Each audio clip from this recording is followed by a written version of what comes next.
peace over anger, honor over hate, strength over fear. When Obi-Wan Kenobi started off as Qui-Gon Jinn's Jedi Apprentice, he was just a boy. Now, on the verge of manhood, he is starting on the path that will lead him to become a Jedi Knight and the master of his own fate. As Obi-Wan and Qui-Gon investigate a strange wave of planetary sabotages, they find their relationship shifting, sometimes in a dangerous direction. As events turn deadly, their lives may never be the same again.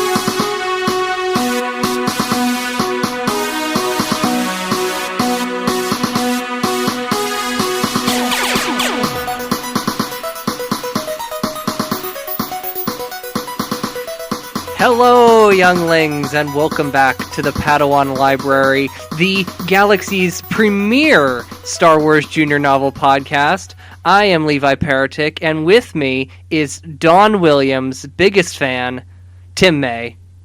Tim, how are you? I'm doing great. Don Williams, I love him. I know, I do too. He cast a shadow on his brother John.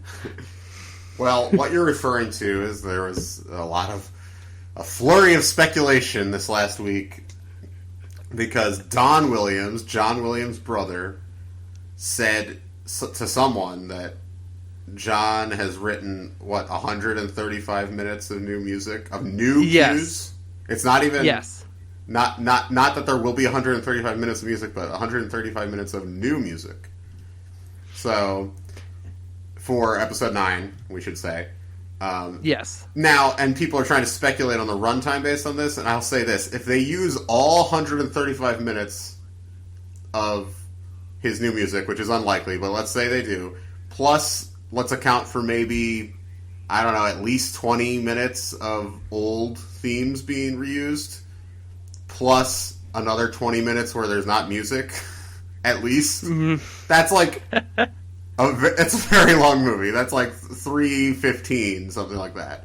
So, I'm not saying that's out of the question. I mean, we just saw like a 3-hour Avengers movie, for God's sake. But I would be surprised if we got a 3+ hour Star Wars movie. I still think Well, what I saw is, I've seen this article. The only reason I brought this article up is because I've seen this article on multiple websites. Multiple people felt like this was worth reporting. Yeah, it's not real news. It's just pure speculation based on something that may not even be true. Like, Don might have said the wrong number. Mm-hmm. He might have been like, I listened to some of it. Yeah, he wrote he wrote a couple hours of music or whatever. Right. It might have just been as simple as that. And people whatever. Okay. Okay. I'm reading one article now that gave me some information the other one didn't. Okay. All right.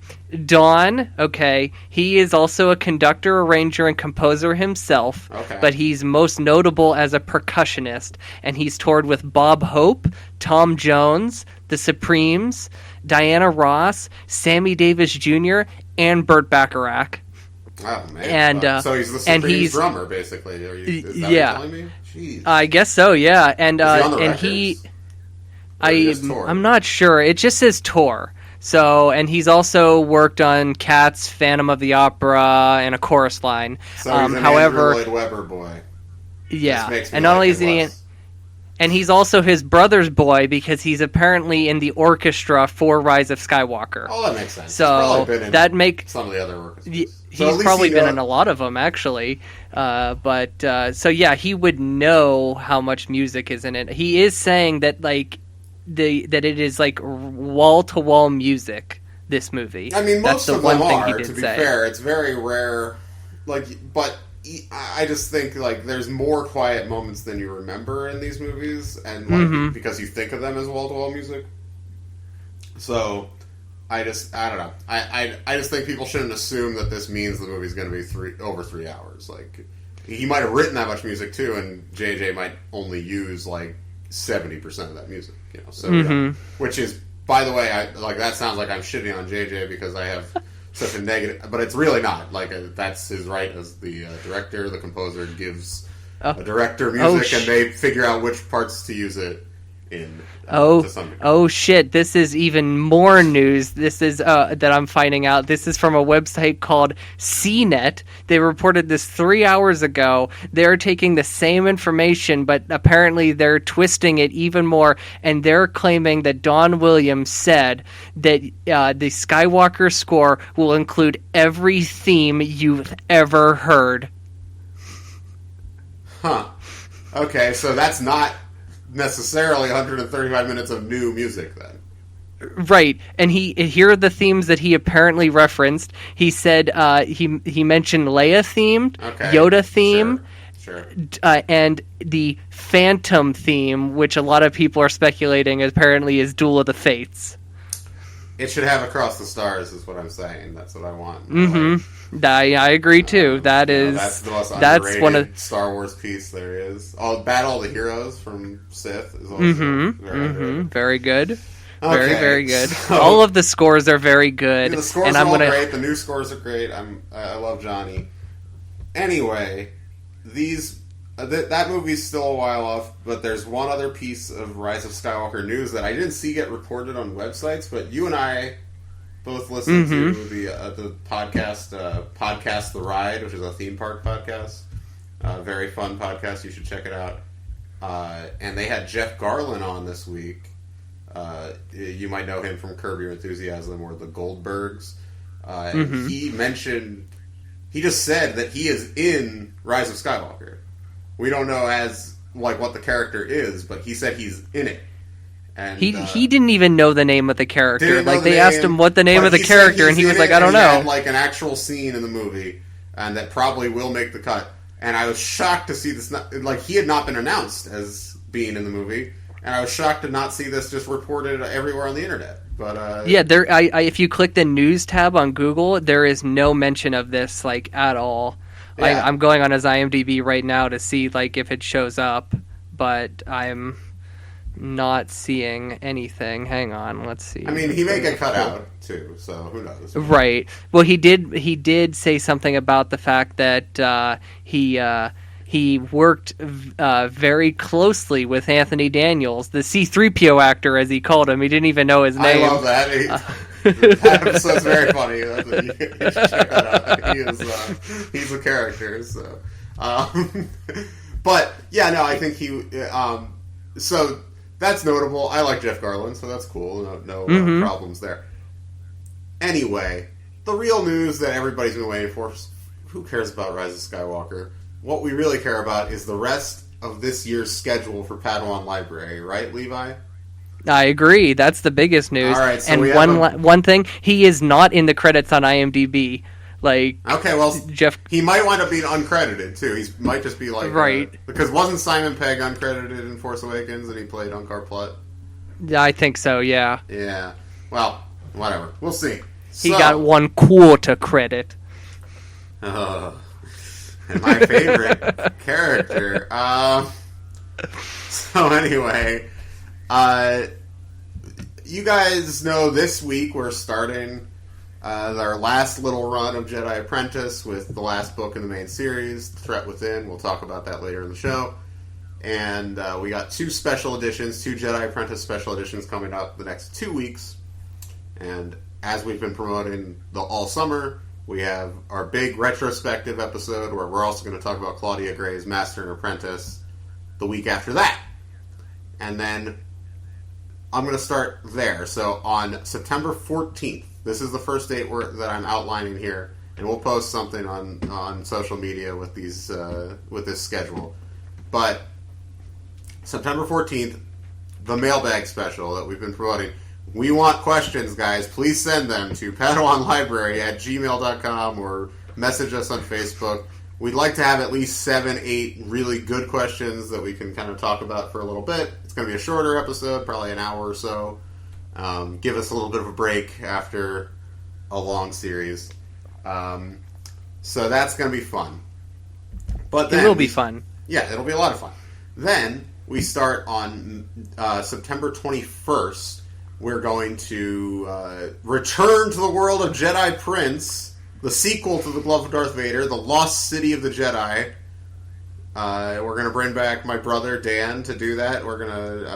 I know he is probably not excited for it. I don't think he is, but he'll deal with it. He'll have fun. And,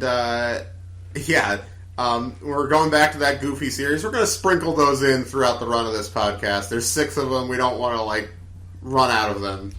I feel like if we covered them back to back, we would want to just, murder ourselves. That would be like Join the Resistance times 10. That would just be... Yeah, it would be. So, anyway, then, October 4th, we're launching... October is the spookiest month of the year. You forgot one. You forgot. I did. I'm sorry. The 28th. Oh, September 28th. Thank you. September 28th. We're going to cover is a tie-in to the opening of Galaxy's Edge in Disney World in Florida. The Galaxy's Edge, I believe the Batu set, Myths and Fables, which is a short story collection of some sort, but it's technically in our age demographic for this show. So we're going to cover that. Lots of illustrations in that. It looks interesting. I gotta pick up a copy. I hope it's good. I hope so too. I'd like to enthusiastically recommend a canon book. I am hoping. I don't want to be a bring back Legends loser. You know what I mean?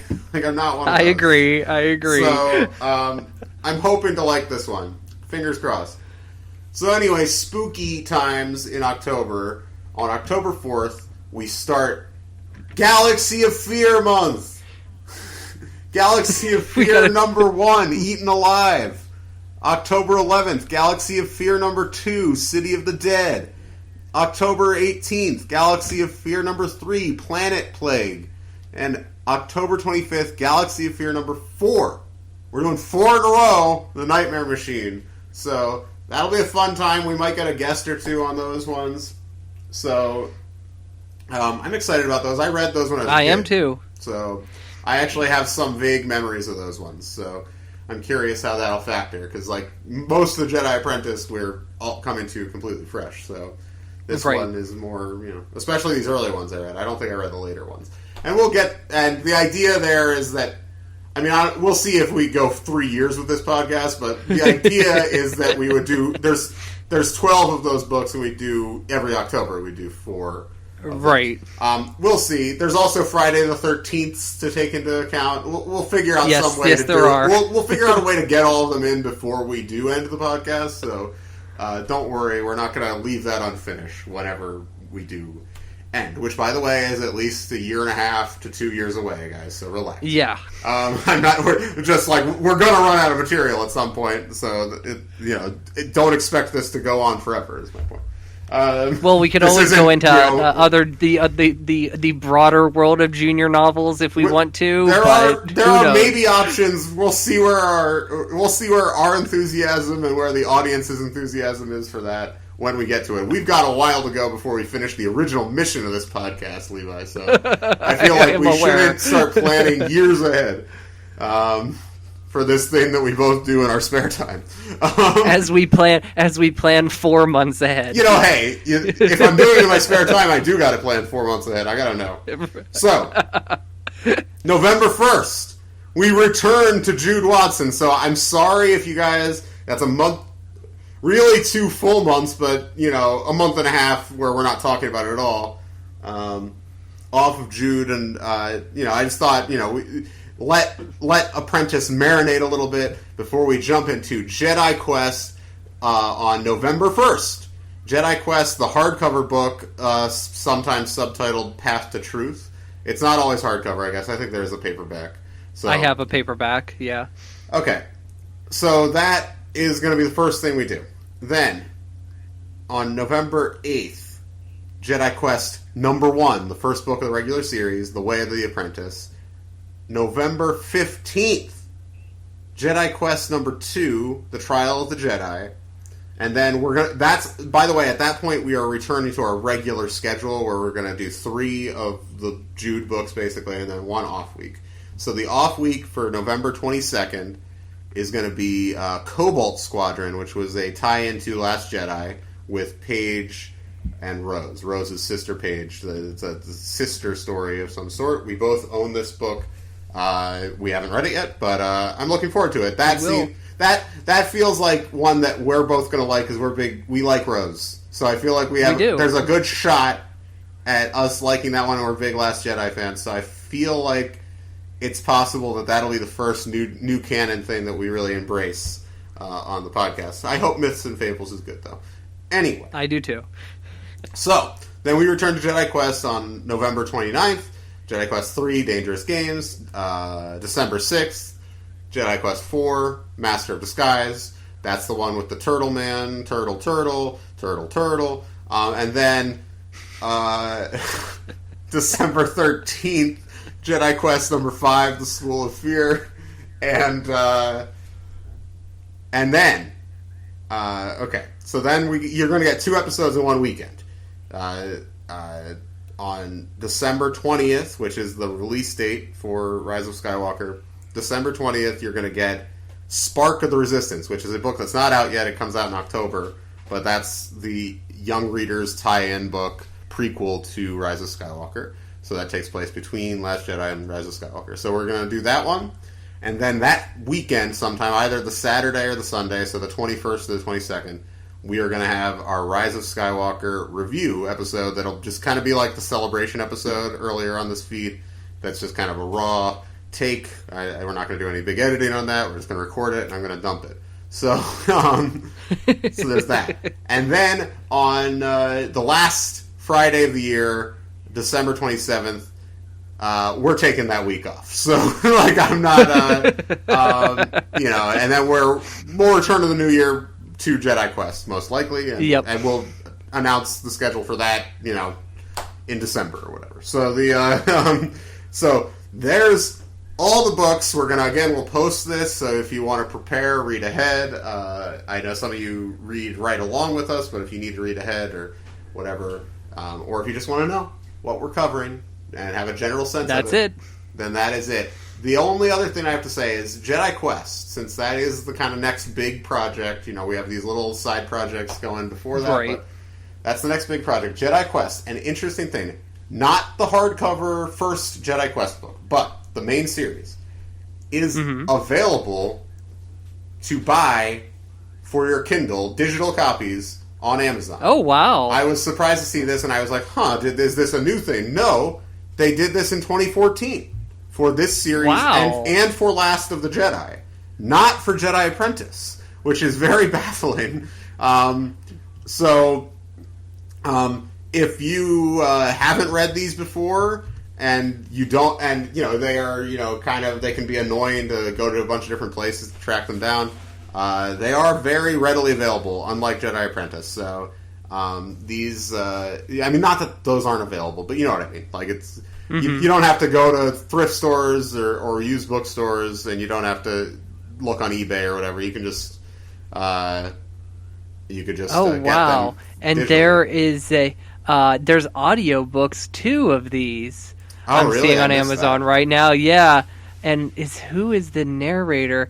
Jonathan Davis is the narrator. From Korn?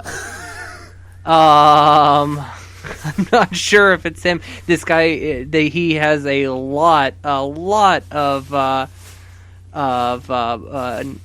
it actually might be. Are you kidding me? The guy from Korn. I'm not kidding you, because I clicked the name and that's what shows up on Amazon. Amazon screws that kind of thing up sometimes. I don't know that. Oh man. Oh, boy. Wouldn't that be something? I don't know what to say about that, but that's what I'm saying. So for the next 2 big series, which is Jedi Quest and Last of the Jedi, if you guys want to read along and you don't want to go hunting for all these books, in dingy places, then you can get them on Amazon. So that's worth noting. Disney Press or whatever, get Jedi Apprentice up there too. Why don't you do that? So, but anyway, and also maybe just put out some print omnibuses. That would be cool. That would be nice. That would be great. Speaking of Jedi Apprentice, we are wrapping up the main series today, and that's exciting. Are you excited? That's a big deal. That's a huge deal. Yeah, I'm excited. All right, well, because the book. Spoiler alert! I like the book. Yeah, I like the book. We'll talk about it. We're gonna talk about it. I don't know what. Okay. Without further ado, please stay tuned when we return. The Threat Within. Welcome back to Padawan Library. Here we are at the end. This is kind of the end. This is almost kind the of end. Not really, but it's kind of the end of Jedi Apprentice. Well, I mean, this is the longest series that we will cover in this probably in this podcast, unless we get into the Star Wars missions books or whatever. We're not going to get into those. I'm making a unilateral on-air decision about that. Maybe we'll do like one of them or something. That's not going to be a comprehensive one. I'm sorry, guys. There's a reason we don't say we're the comprehensive Star Wars Junior Novels podcast. We reserve the right to kind of ignore stuff if we feel like it. Well, there's one that we should do because it's written by Dave Wolverton. Well, so we should check that out. I'm not saying we aren't going to do any of them. I just don't think we need to do all of them. Yeah, because there's too many of them. It's a different kind of thing. We'd have to restructure the episodes. We'll talk about Star Wars Adventures some other time.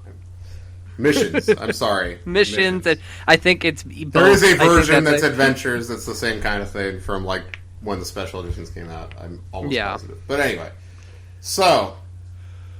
Okay. Jedi Apprentice. The end. It's not really the end. We have two more books after this that are called Jedi Apprentice, and one of them is billed at the end of this book. Is the second special edition book is advertised as the stunning series finale. So. That's the actual end. We'll get to that in 2 weeks. But this is the last book in the main series, and it's the last kind of standard adventure. The next two books both take place, have like a dual timeline thing, where they take place. It's one story with Qui-Gon and Obi-Wan, and one story with Obi-Wan and Anakin later on. So this is the last kind of linear Jedi Apprentice book. Where did we leave off, Levi? Well, actually, before we get into that, why don't we leave off with a continuing argument in these books? This is actually something we will agree on, is the cover for this book. Cliff Nielsen is at it again, and this book, we agree, because we were talking before the break, that this book has all of the problems that some of the worst covers in the series have. And I'm going to point some of them out. One of his issues is... there's this weird idea of depth. So, like, if you look at, like, Obi-Wan and Qui-Gon, they're both, like, a little hazy. But if you look right above Obi-Wan's head, there is, like, a photo of a sculpture that, like, he tried to, like, work into the environment. But it is as clear as day. It's actually more in focus than Obi-Wan and Qui-Gon are. Oh, my God. And then, that's just... It's just a sculpture. Like, it's just a... Like, and for a second, I thought it was, like, David for a second. If you flip over the book, it's huge on the back of the book. Okay, yeah, like okay. Whatever. It's just like tucked. It's like tucked in there for no reason at all. This has all the bad things. First of all, the composition is like wild. How bad it is! Like it's completely unbalanced and uninteresting. It's just kind of. I love the concept. It looks like a 3/4 like view overhead like 3D video game. Again for the PS1, but like no, like and like the gameplay, like it looks like just kind of if you're standing there, if your character is just standing in like that kind of game, it doesn't look designed in any way. There's no choices. It doesn't appear to have any deliberate choices compositionally, so it has that problem. The weird like perspective stuff we've talked about that. Just well, absolutely. something I see too in this is like.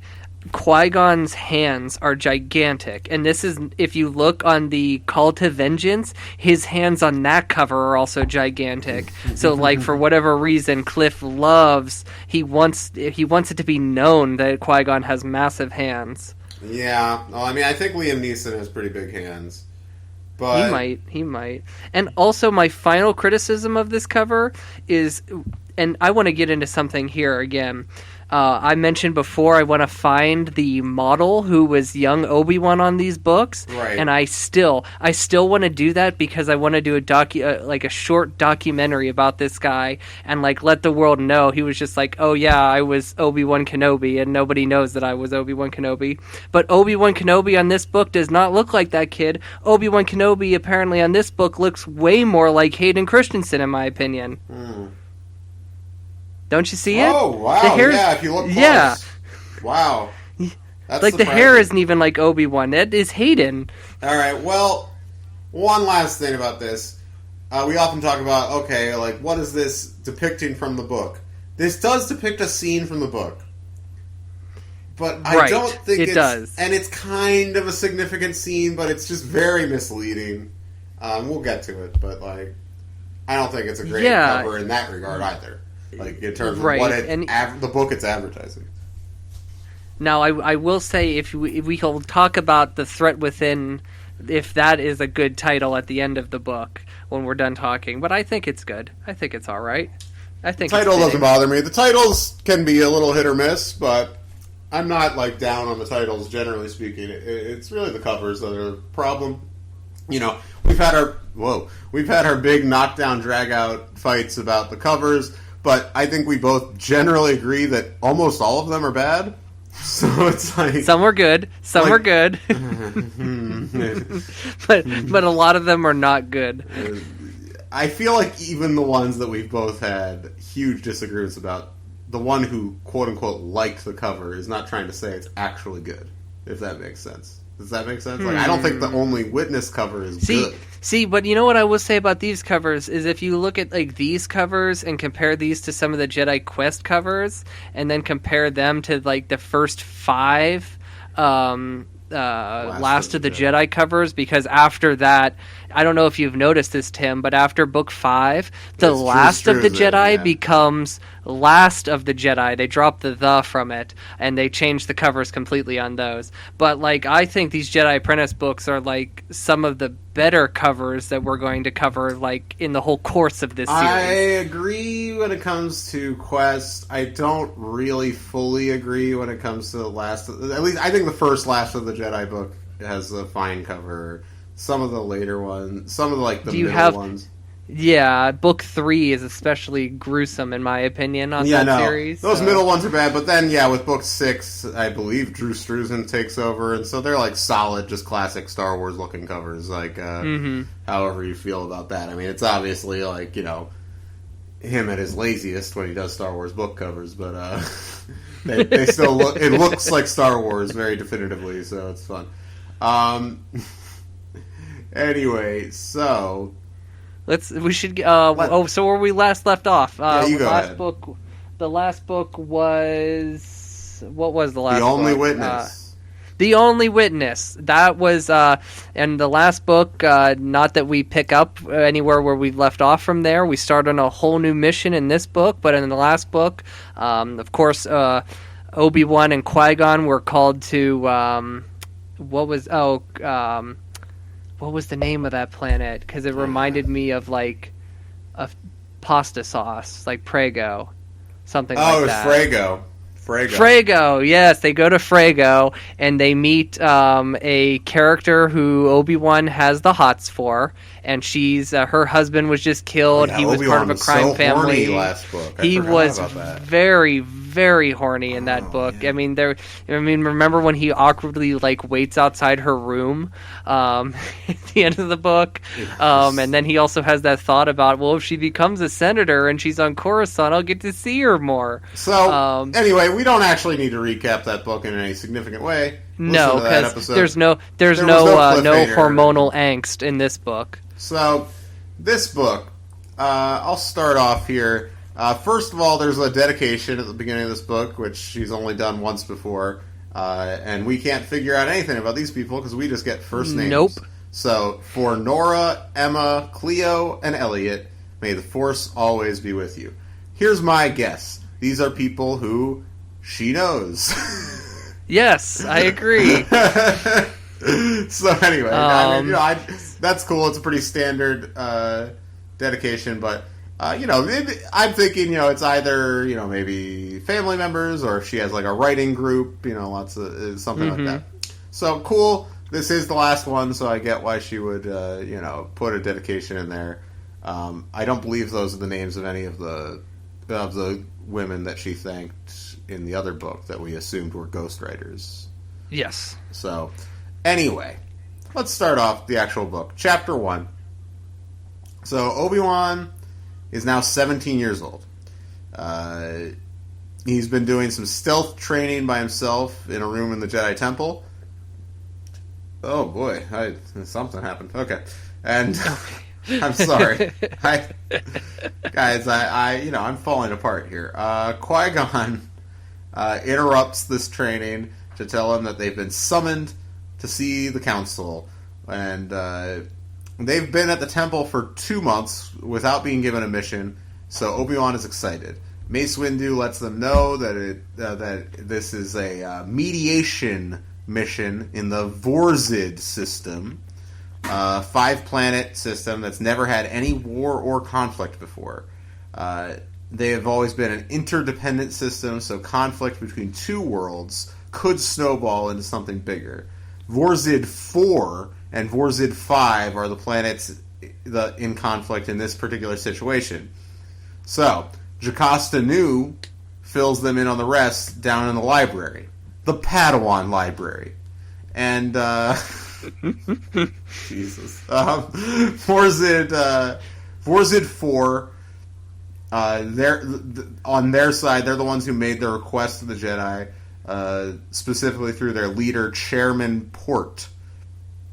And the people on Vorzid 4 have no days off. They work every day of the week from a very young age until they're forced to retire at the age of 70. So, fun life. And so then, Obi-Wan's thinking like, hey man, Yoda's over 800 and like Qui-Gon's in his 50s. I meant to look this up. I forgot to. Could you look up how old Liam Neeson was in 99? I can do that. Okay. I'll keep going, but let me know.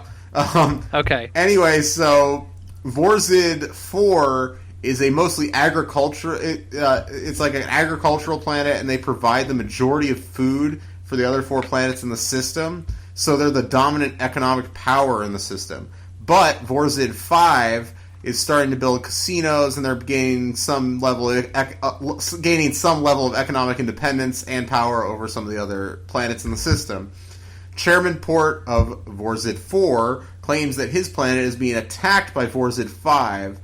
And so the Vorzidiacs, as they're called, the Vorzidiacs have been reluctant to even join the Galactic Senate in the past, so it's especially surprising that they've asked for Jedi assistance.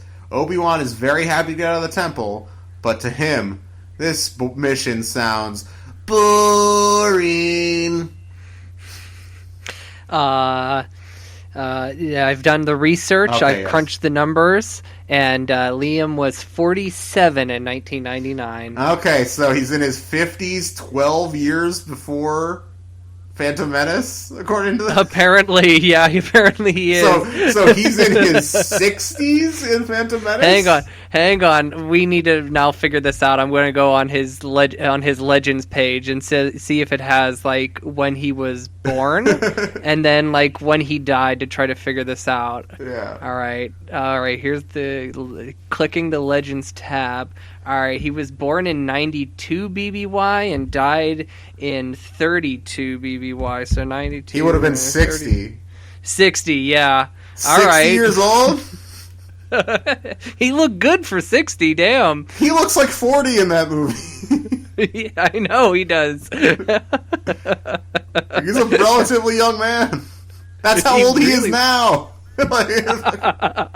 That's cold pursuit, Liam.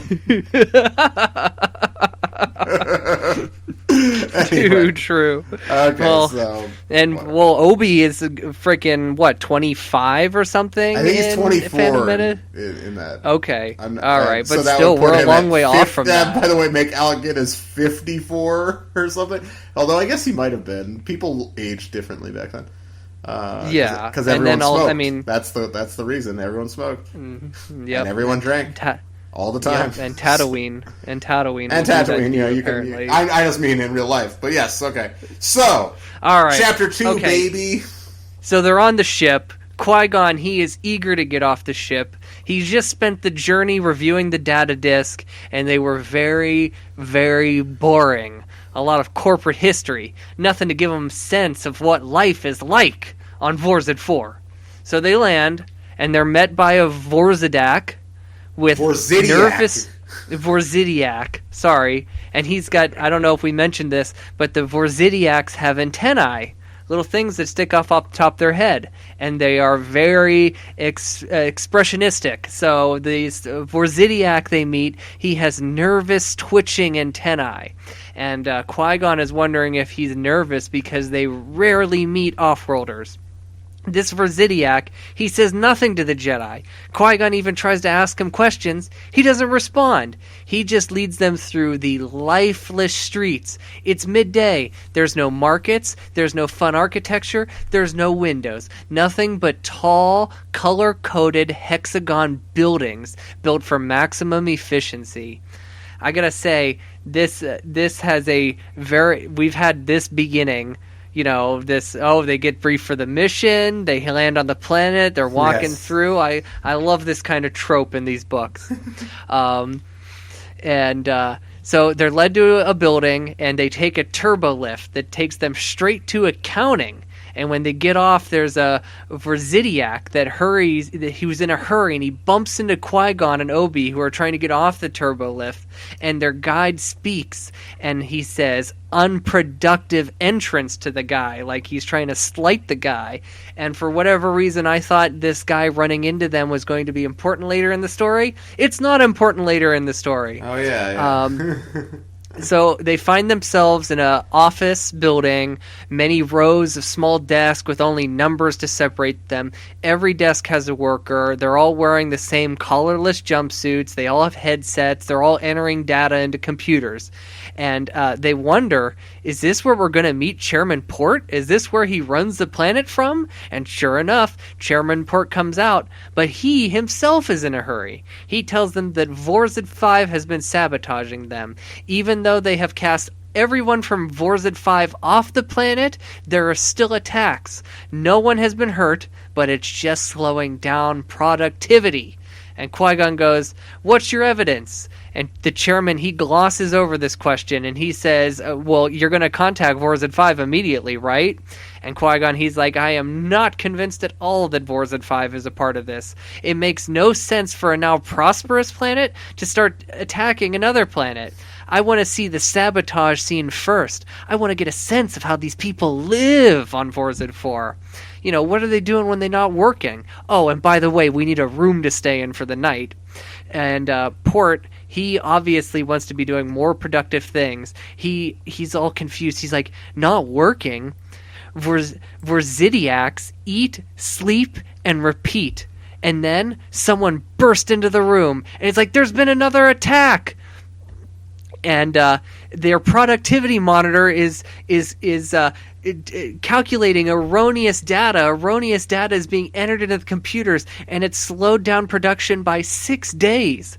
So they follow the chairman to a turbo lift, and they see that all of the workers in their cubicles are in a panic. Some of them are on the ground shaking like they're going to be violently ill.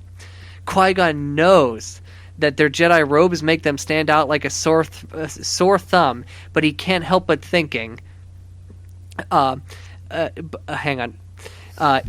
Qui-Gon knows that their Jedi robes make them stand out like a sore thumb, so that can't be helping them. But he is sure of one thing: this is going to be a very interesting mission. Okay, so Obi-Wan is waiting outside while Qui-Gon's meeting with Chairman Port, and, the computer system's going crazy. Everyone's going insane. It's like, Black Monday. Is it Monday, stock market crash? Or was that the 87 one? I can look that up while you do that. Tuesday, right? It was Tuesday. Anyway, when we're talking about 1929. Anyway. Regardless. But the computer system, it briefly shuts down and immediately and mysteriously comes straight back online. The Vorzidiacs move past this strange occurrence very quickly. They're like, finally, we can get back to work. Let's get back to work. Get back to work. So, Qui-Gon and Port finish their meeting. Port invites Qui-Gon to his home to have dinner. And as they travel there, Obi-Wan notices that the living quarters are the same type of gray, drab buildings as the work buildings. When they do arrive, Port introduces his wife, Bryn. His son, Graf, is working and being very productive. Qui-Gon asks if he always works in the evenings and if it bums them out that they don't get to spend that much time with their son. And their response is, may he be as productive tomorrow as he is today. So, Obi-Wan contemplates how miserable being a teenager on this planet must be, and he's thinking in his head, he's comparing it to the Jedi Temple. Obi-Wan glances at him, and Obi-Wan's embarrassed. Not Obi-Wan, I'm sorry, Qui-Gon glances at Obi-Wan, and Obi-Wan thinks that Qui-Gon's read his thoughts, basically, that he's talking shit on the Jedi Temple in his mind, and Obi-Wan's embarrassed about this. Because he's like, I'm not going to leave the Order again, but he is wondering, what does the future hold for me? Chapter 4. By the way, it was Black Tuesday in Black 1929. Tuesday, yes. There was Black Monday in the 87 recession, right? Am I right about that? Yes, you are correct. So you were right. I was all right, Chapter 4. I think there were people freaking out in similar ways both those times. After dinner, the chairman leads them to the retirement home. This is where his mother used to live, and he tells them that she died a month ago, and that they can sleep in her room. But he is too afraid to go inside the building. Because he can't get over the loss of his mother, and he gives them directions to the room. So they walk in, and as they walk in, they see an old man beckoning for help. He asks them, "Is the work bus here? Can I go to work?" And he is about to approach the man, and Qui-Gon, he holds him back, and he's just like, "There is nothing we can do for this man. Let's keep moving." So they find the room, Chairman Port's dead mother's room, and there's 2 sleep couches in the room. And this is finally the 2 can speak to each other openly, and Obi is eager to give his thoughts on the mission, which makes Qui-Gon think about how, usually Qui-Gon gives his feelings on the mission, and that's when Obi kind of chimes in. But now it's like his boy is nearly all grown. He's growing up. He's taken the reins. So Obi tells them that he doesn't think Vorzid 5 is responsible for today's attack, and that Vorzid 4 seems to be harboring some kind of secret. They agree on this, and then they agree to rest for the night. And on his sleep couch, Qui-Gon, he's hoping to find rest, but his thoughts are all on Obi-Wan and how far the boy has come in 4 years. How the boy has grown to trust the Force. And Qui-Gon, he starts having visions of an older Obi-Wan growing older, and he tries to envision a day where he and Obi-Wan will stand side by side as Jedi Knights, but no vision comes to him. Qui-Gon guesses it's because he does not want to see the boy grow up. Suddenly, there's a click that forces him from his thoughts, and he discovers the click was the door, and that Obi-Wan is nowhere to be found. So, Obi-Wan was restless, and he leaves the room to wander around and investigate. He overhears a conversation between 2 people, one old woman and her granddaughter, which is very full of the warmth that Obi-Wan has found lacking elsewhere on Vorzid 4. The grandmother is near death, and she essentially says goodbye to her grandchild. Obi-Wan feels bad about eavesdropping on this, a very private moment, but he's glad to know that some Vorzidiacs? I'm sorry. Some Vorzidiacs have... He's glad to know that some Vorzidiacs do have emotion. And after the granddaughter leaves, he notices another young person walking around. This one is a boy, and he assumes it's Graf, the chairman's boy. So Obi-Wan tells him and watches... Tells? Obi-Wan tails him, guys. He tails him, follows him, and watches as he waits at a bus stop where he's picked up by a nondescript kind of vehicle. And Obi-Wan Marty McFlies onto the back of the van and tries to listen to the conversation being had, but everything's moving too fast. He's only hearing bits and pieces. But Graf and his van mate are talking about something about how their parents might finally notice, etc., etc. And this leads Obi-Wan to suspect that the quote-unquote attacks on Vorzid 4 have perhaps been perpetrated by the children of the planet. What could their next prank be? But first... Wait. But first, the shuttle is about to enter a narrow tunnel, and Obi-Wan's not going to be able to fit! What? Obi-Wan has to make like a pancake and hug the shuttle. Once out of the tunnel, the shuttle stops, and Obi-Wan must summon the power of the Force just to keep himself from flying off the top of the shuttle. Graf gets out along with the driver, who Obi realizes is a lady. He follows them through a dark alley. And when they talk, it's not as stuffy and as short as the adults talk. They walk like them. They keep a quick pace. They're talking like normal people, but they're moving fast. So Obi has to work to keep up pace. And they enter an abandoned office building. And Obi, he finds a way to peek inside, and he sees a group of kids in there. When Graf arrives, they all exclaim because they can start their meeting, and Obi-Wan learns that the girl who is driving the shuttle, her name is Nania, and she was apparently late picking up Graf because she... Nania. There's a lot of silly names in this book. Nania, you would say? All right. Or Nanya, even. Nanya business. She apparently was late picking them up because she had to wait till her parents were asleep to sneak out. Obi-Wan soon learns that the group calls themselves the Freelies, and that they are the young children who are pulling pranks on the adults for fun. And they've done everything from changing traffic lights to make people late from work, to putting in false work orders so that the workers assemble products incorrectly. And Obi, he notices that on all their bodies, they're all wearing the matching jumpsuits, but each one of them has a colorful piece of fabric on their bodies somewhere, like headbands or little handkerchiefs in their pockets.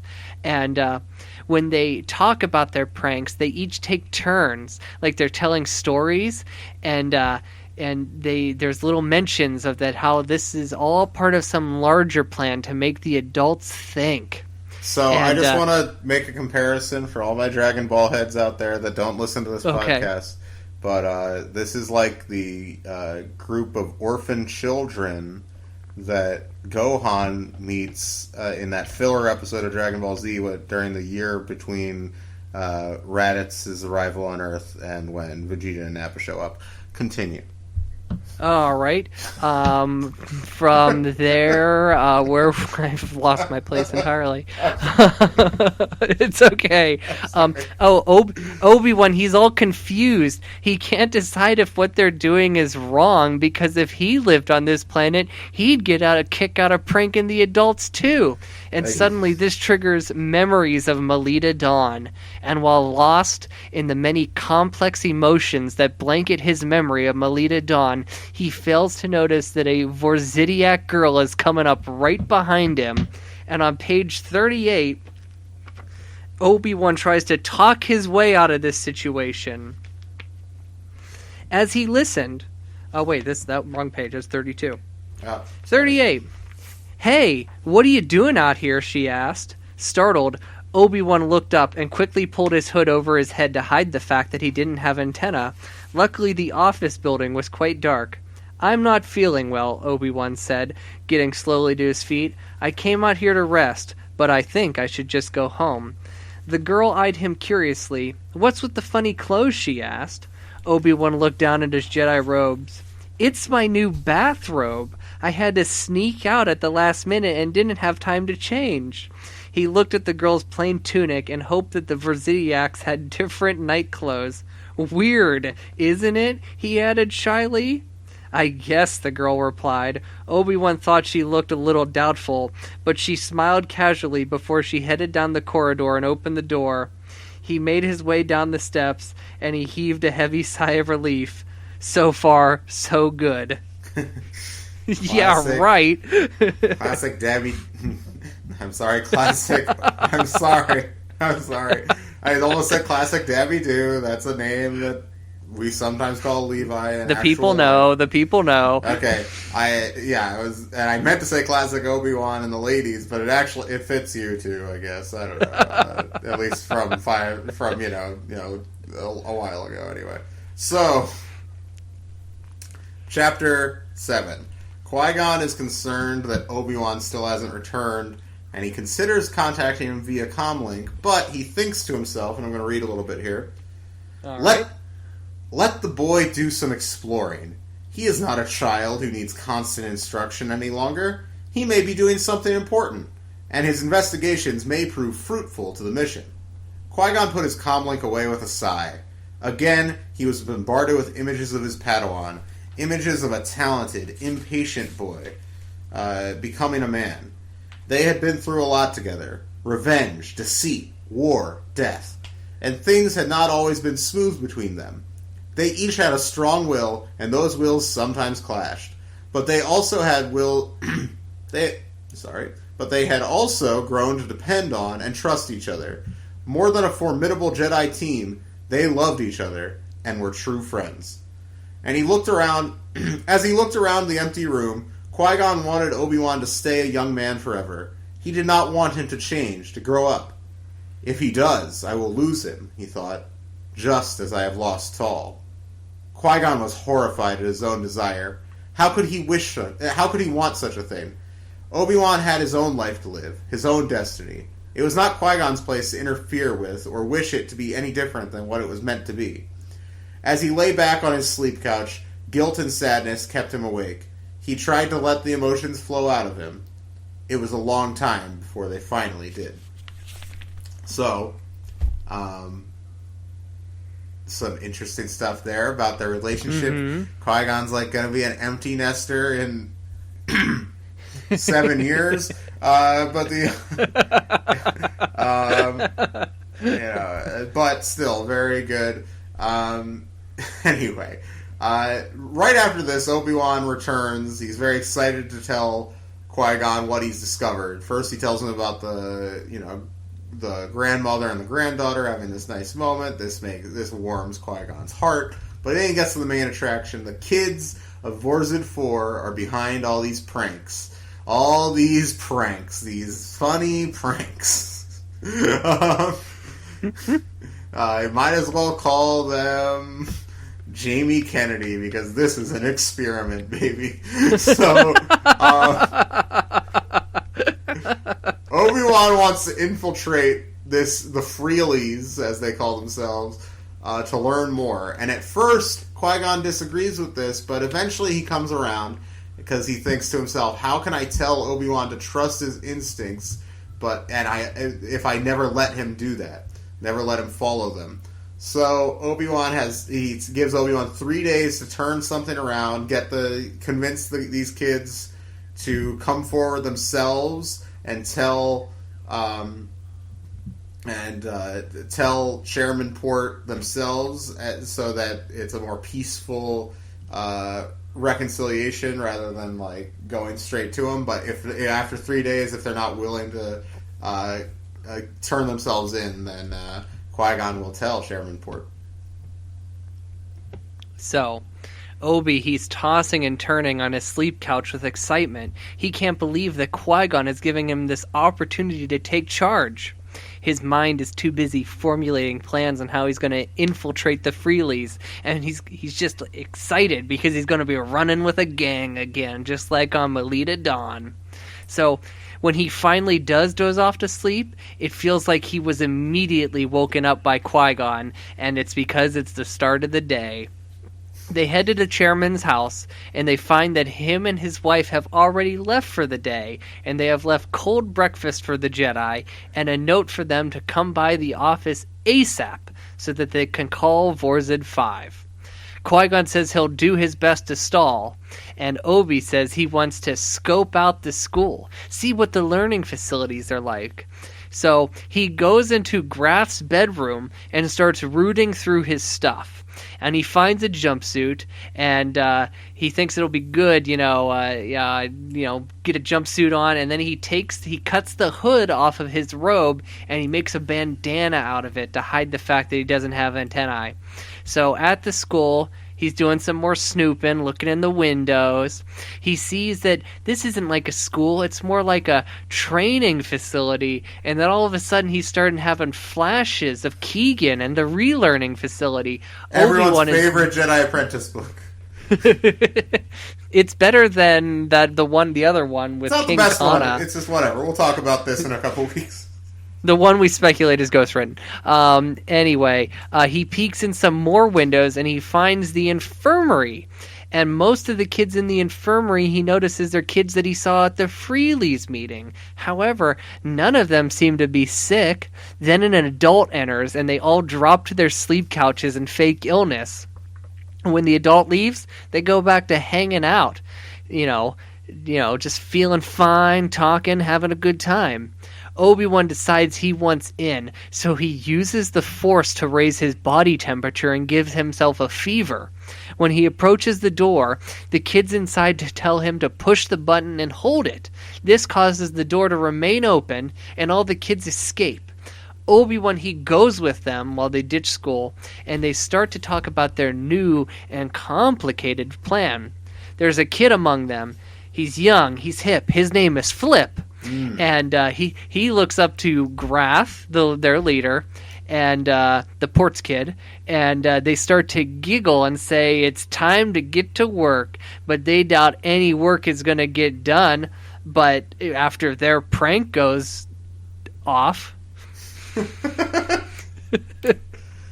Okay. That young and hip kid named Flip was like totally improvised, and then I was trying to do some improvisation at the end there, and it failed on me completely. It's fine.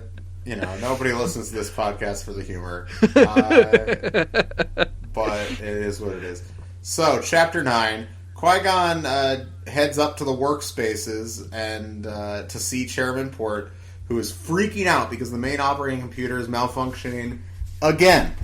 And Qui-Gon tells Port to let the technical worker who is with the main computer know that he's on his way. And on his way there, there's a bunch of Vorzidiacs freaking out all over the place. And there's very loud noises coming from all the computers, which are starting up and shutting down repeatedly. So when he reaches the main computer, the tech guy says the malfunction follows no logical path. Qui-Gon points out that the noises the computers are making is music, which the tech seems completely unaware of the existence of at first. Like, he's like, what? What is that? What are you talking about? And then he explains it a little more. He's like, oh yeah, that's just like Vorzid 5. Qui-Gon manages to kind of find an override in the computer, which turns off the noise, but then a woman says that the virus is cascading through the entire work sector, causing blackouts in different buildings, and soon it will hit the children's hospital. Can Qui-Gon override the whole thing before this prank becomes deadly? Ooh. So, Obi, he goes back to talk to Qui-Gon at their, in their retirement home room.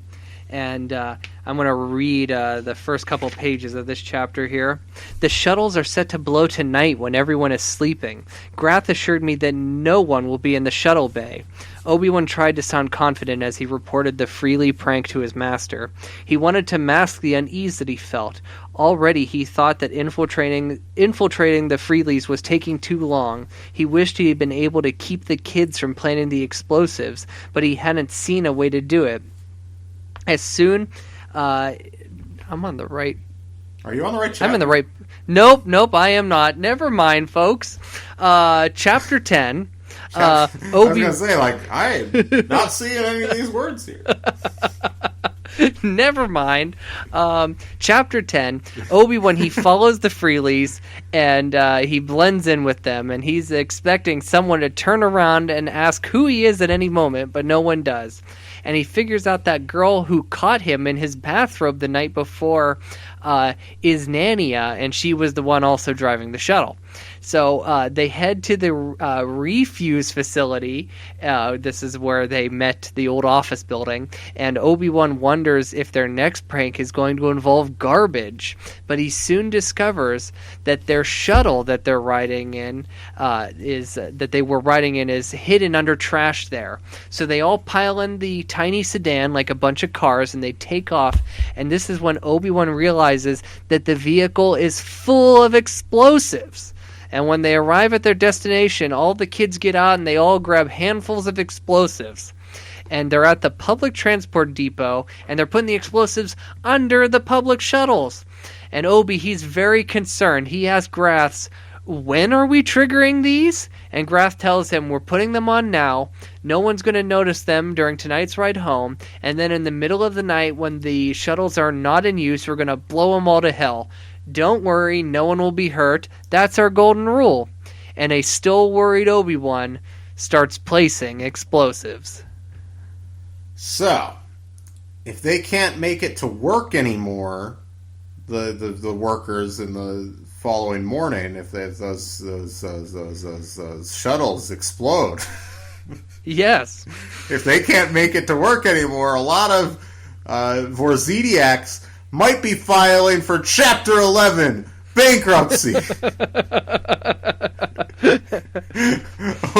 Qui-Gon just barely manages to shut down the virus before it shuts down the power to the children's hospital. So that if you were worried about that got solved very quickly. And so he goes back up to see Chairman Port, who's already communicating with the leader of Vorzid 5, Philana, who is furious with the baseless accusations that Vorzid 5 is perpetrating these terroristic pranks. So, Port claims that the Jedi are on his side, which puts Qui-Gon at a disadvantage as a mediator. Qui-Gon's like, what the fuck? What's going on here? So, Qui-Gon calms Port down with the Force. He puts his hand and apparently uses the Force to calm him down.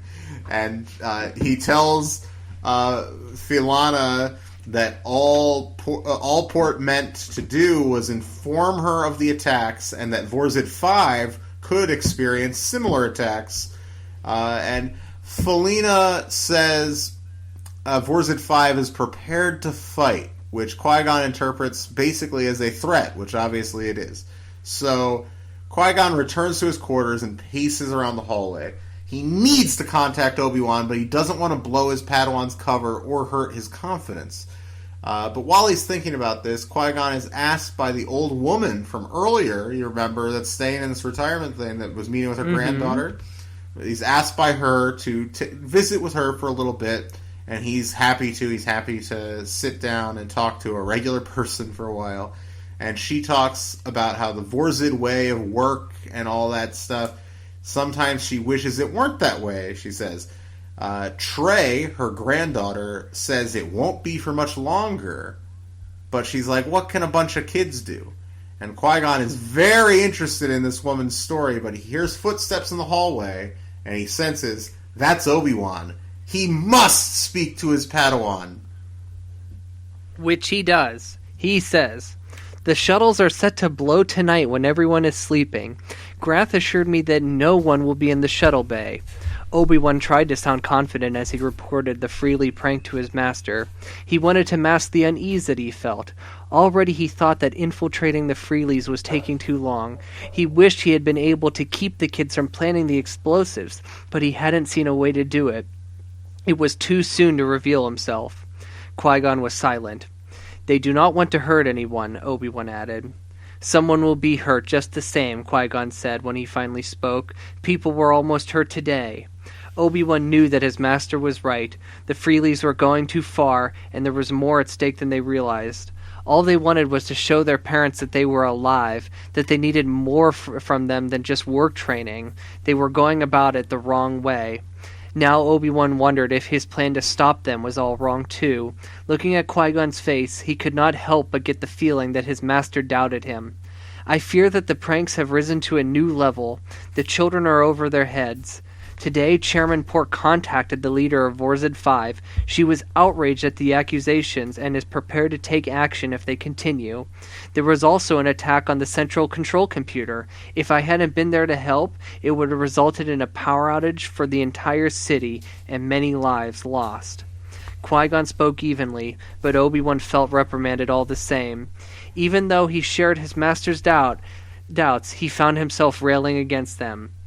"I have 2 more days," Obi-Wan said with new resolve. "I can do this." Why couldn't Qui-Gon trust him on following through? Obi-Wan suddenly felt desperate to be allowed to continue his plan. It seemed more important than anything else. "It's not that I don't trust you," Qui-Gon said, locking eyes with his Padawan. It never failed to startle Obi-Wan the way Qui-Gon seemed to sense what he was thinking. "The situation is complicated and impossible for any single person to control. We must proceed carefully," Qui-Gon finished.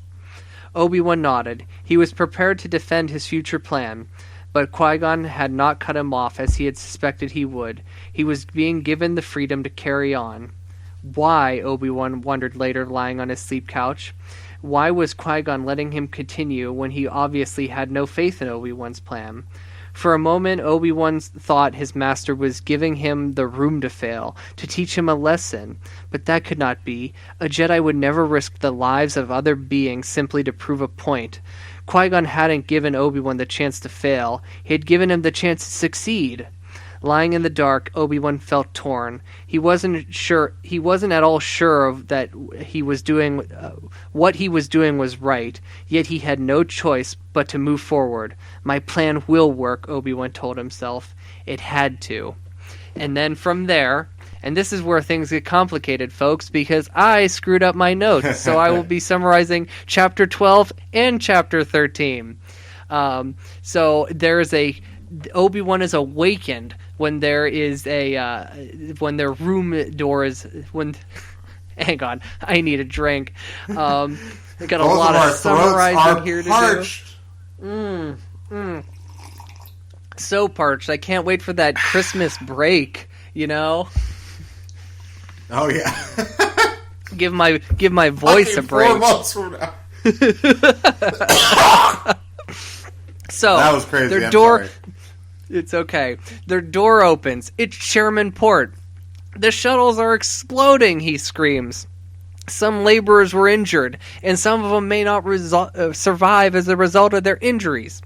Qui-Gon tells them, "You need to stop all the transport immediately." They run outside and they see many workers pouring onto a shuttle. Obi-Wan runs for it, shouting at the workers, "Don't get on! Don't get on!" But the sight of an off-worlder makes them nervous and they get on even quicker. Qui-Gon, he dives under the shuttle. He finds the explosive. He pulls 2 wires out of it. It's disarmed. They then hear an announcement on the loudspeakers from Chairman Port. He tells everybody to stay off the shuttles. The shuttles are no good. Qui-Gon tells Obi, "We cannot allow Vorzid 5 to be blamed for this. The Freelies must come forward and take responsibility." "You must convince them now, Obi-Wan."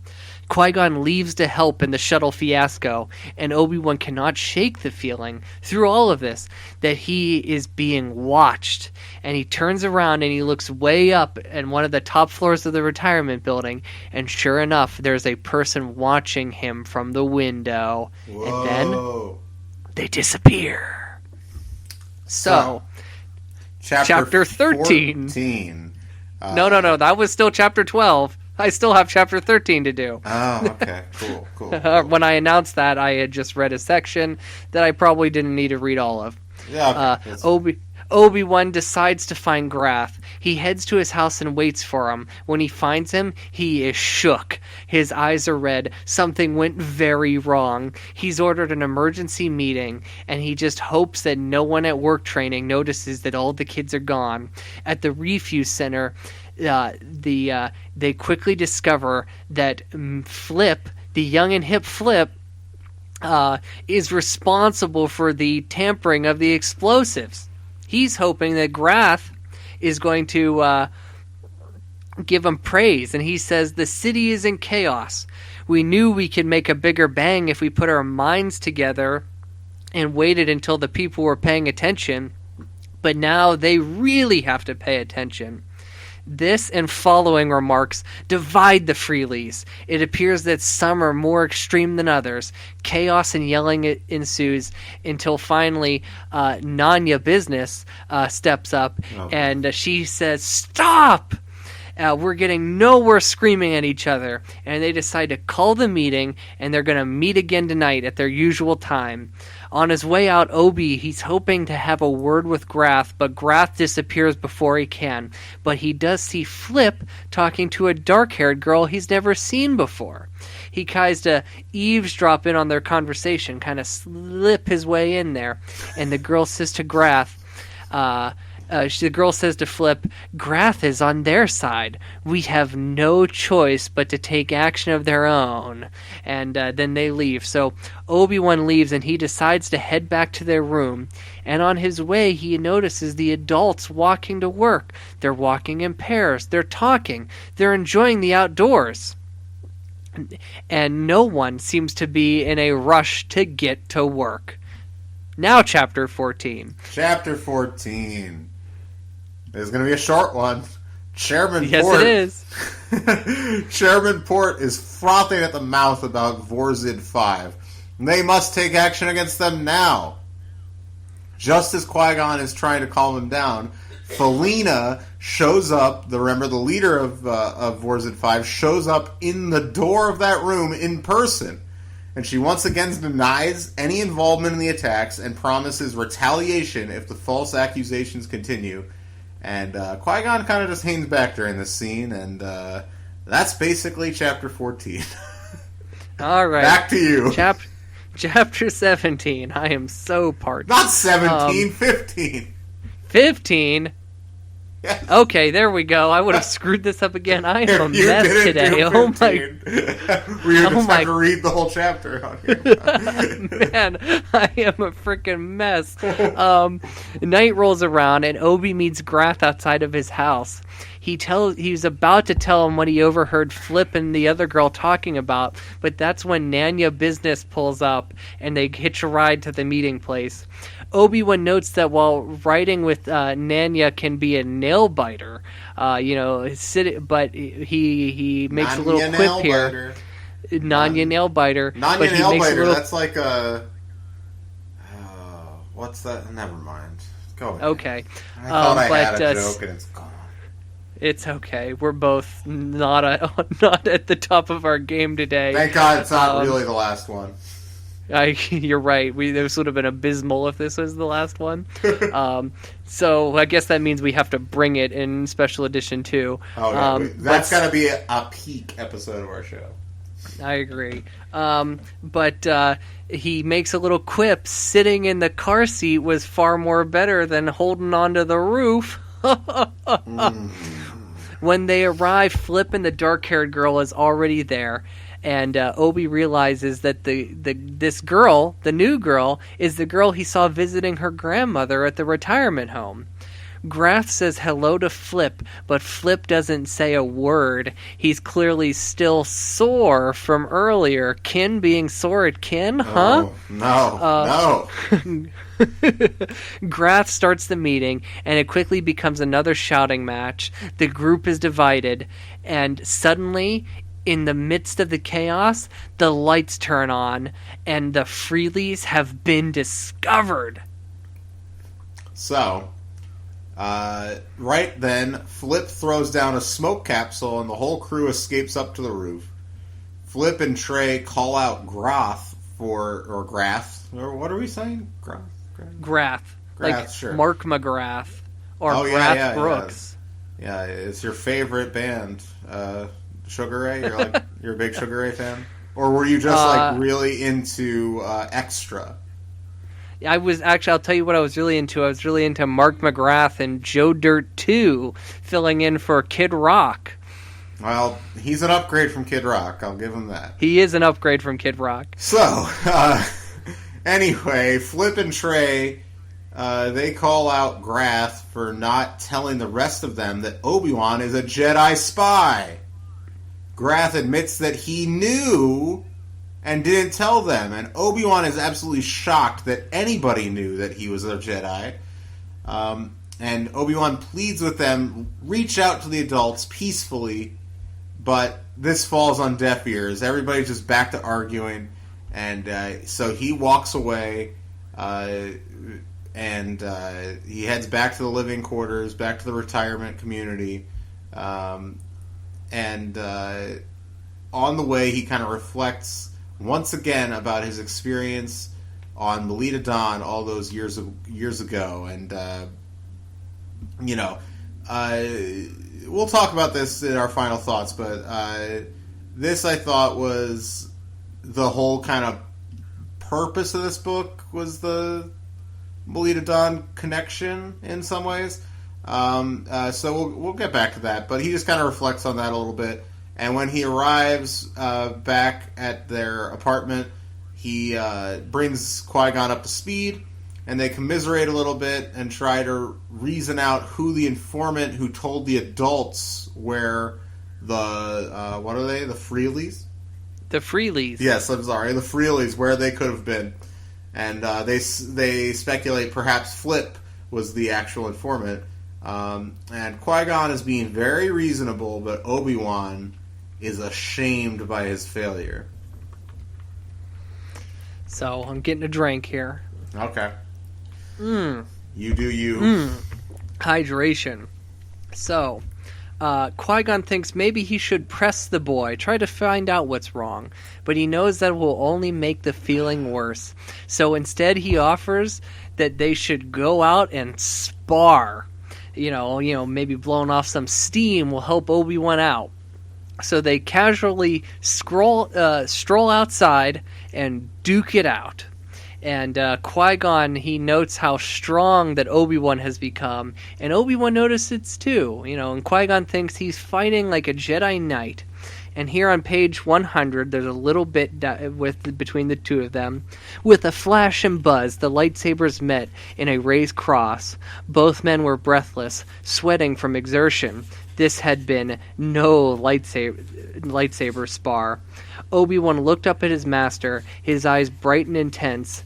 It was clear that he had not actually won the match, but that he had stated his case firmly. Something had changed between them. Obi-Wan had taken yet another step towards becoming a Jedi Knight, and Qui-Gon was closer than ever to letting him go.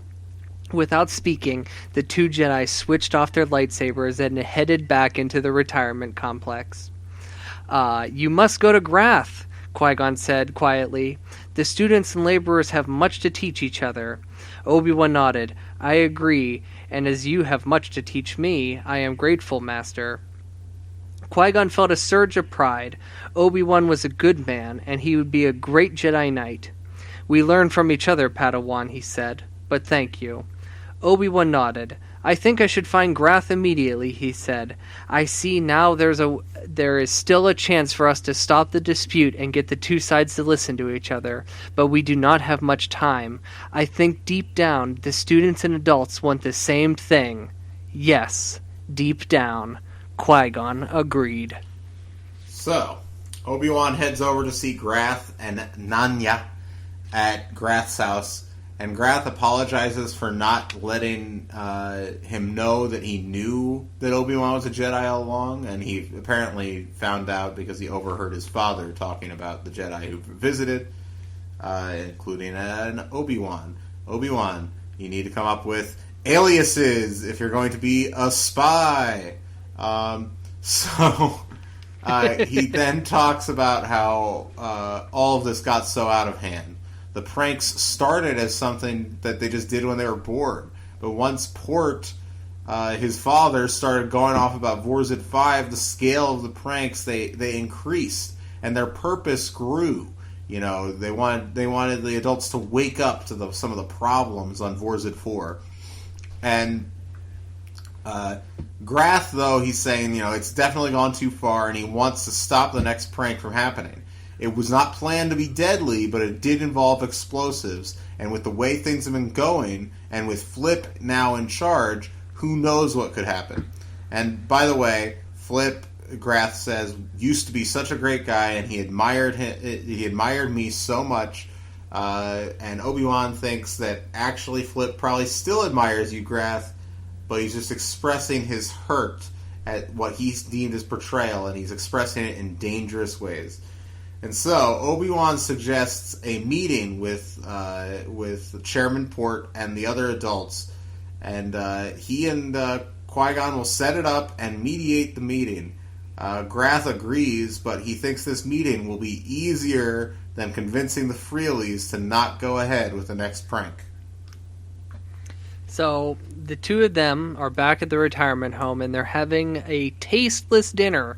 And I think it's kind of fun that this is not the first time that we see them have a meal together. And almost every time Qui-Gon and Obi-Wan are together, it's at the dinner table. So that's, nice little family atmosphere. And Qui-Gon, he's like, there's much at stake here. I think I should accompany you to this meeting with the Freelies.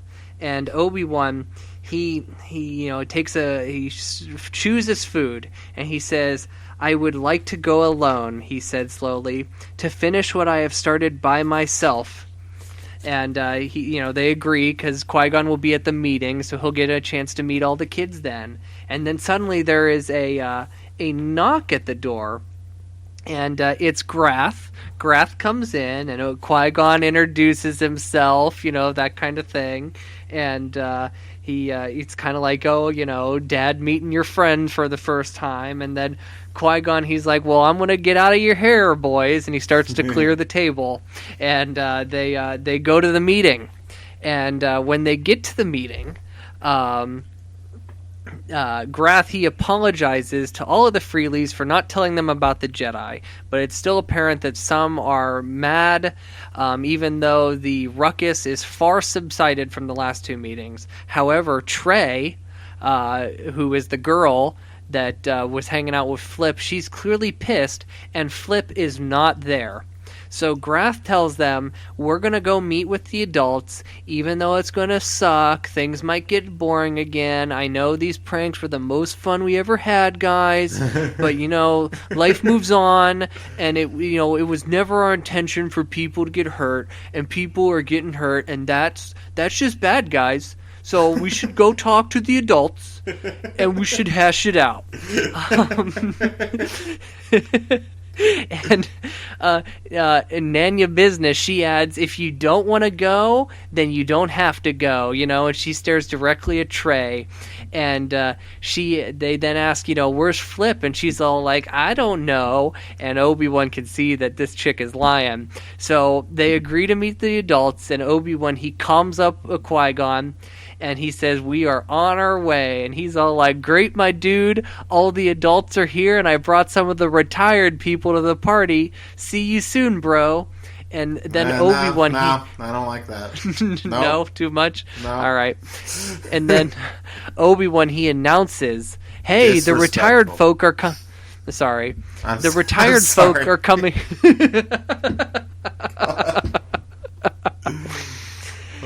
Anyway... he announces that the retired folk are coming too to the meeting, and then they see terror in Trey's eyes. She exclaims, no, my grandma's at the meeting? The meeting, it's rigged to blow! So. That's the end of the chapter. I know. Trey explains that there were no meetings on the roster of this multi-core building for the day, so Trey and Flip. And Flip had picked that as the site of the next explosion.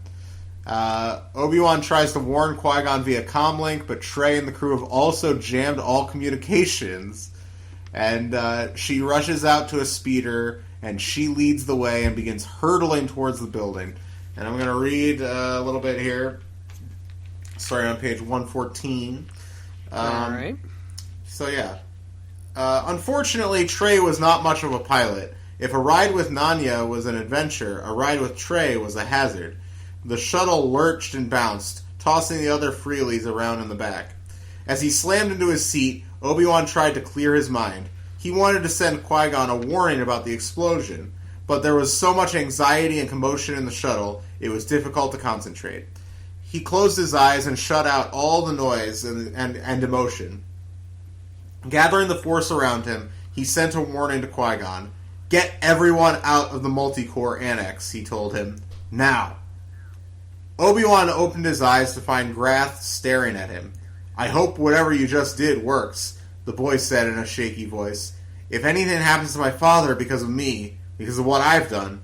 He trailed off, suddenly at a loss for words. Obi-Wan tried to reassure Grath. "We're doing all we can. We mustn't lose hope," he said. But Obi-Wan himself had a foreboding feeling. They might be too late. "It's all my fault," Grath went on. "I started to change the pranks. I wanted to get their attention, to make them see." Grath's eyes filled with tears as he stared out of the shuttle portal. "And now my father, the leader of the planet, is in danger." "It's not your fault, Grath," Trey piped up, her voice wavering. "It's mine." She made a sharp turn, and the shuttle banked to the left. There was a groan from a few Freelies who were thrown against the shuttle wall. "I convinced Flip that the pranks should become violent. I told him you should respect him. I told him you would respect him for taking the next step, that you would be proud." Trey took a hand off the controls to wipe her eyes, sending the shuttle into a nosedive. It skidded against the ground before Trey righted it again. "And he believed me," she said with a sob. "He believed every word I said." Finally, the shuttle rounded a corner and the multi-core annex came into view. Obi-Wan let out a huge sigh of relief. It was still standing. But before the shuttle got close enough for anyone to shout out a warning, a huge explosion rocked the workspace. Chunks of metal, cement, and other debris shot into the air as the front of the multi-core annex exploded, collapsing in on itself. "No!" Grath screamed, covering his face with his hands. Nanya started ahead, too shocked to speak. Trey slumped over the shuttle's controls. Obi-Wan scanned the area through the view screen, waiting for the dust to clear. Did Qui-Gon get his message? Did the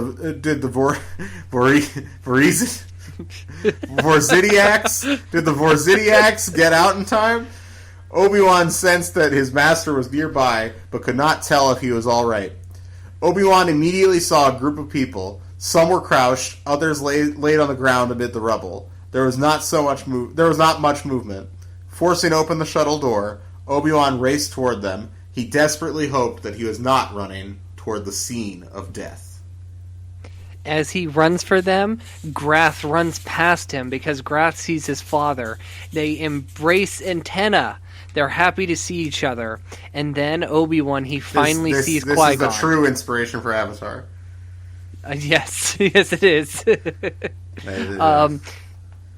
Yes, except they're ponytails, not antenna. I know, but it's similar. Similar thing. And also, Avatar is better, but yeah, it is what it is. Yeah, I mean...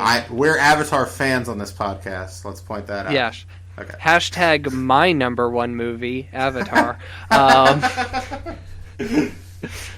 Finally, Obi-Wan, he sees Qui-Gon. They do not embrace, but the look on Qui-Gon's face causes Obi-Wan to stop and look down. There is Trey's grandmother, and her face is covered in blood. Trey runs to her, and Qui-Gon, he assures her. He puts his hand on her shoulder. He's like, "She will be fine. She got hit by some debris on the way out." You know, and then he says, "Your grandmother is a very brave woman." And Qui-Gon, he turns to Obi-Wan and he tells him, "Thank you for the warning. Almost everyone got out of the building in time. Almost everyone, Obi-Wan asks, but he knows who was left behind. It's Flip. Trey screams, "No, not Flip, we have to get him out!" And Obi-Wan agrees, and luckily from the wreckage they hear a pinging sound. Grath leads the workers in lifting wreckage to gain access to the basement. Once inside, Obi and Trey find Flip. They lift a large Durasteel sheet from his chest. He looks okay, but when Flip doesn't get up, Obi-Wan knows he's in rough shape. Trey kneels by his side. She says, "I'm sorry. I was wrong." Okay, so, we all have fuck-ups, and I just didn't take notes on this chapter and decided to just read the whole thing. You know what's funny? Because I didn't take notes on the last chapter either. We're just reading the last 2 chapters, man. Alright, so I'm going to put down the phone for a second so I can turn pages more easily, and I'm just going to read Okay, you do chapter. that. You read that chapter, and then I'll immediately read the next chapter. Perfect. We're just going to... It'll be an audiobook for you guys. It's a sample. Lucasfilm, call us. We can read your audiobooks for you. I'm sure you need us. Anyway. And we will be in if that were to happen, we would be in a club along the likes of Jonathan Davis, of course. Of course. I mean, us and Fred Durst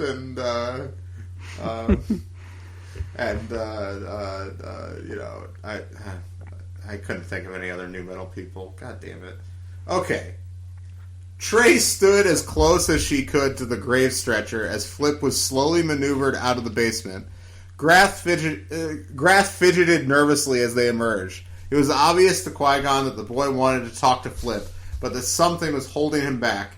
Qui-Gon glanced at his Padawan, mentally urging him to coax Grath forward, but Obi-Wan was already approaching the Freely leader.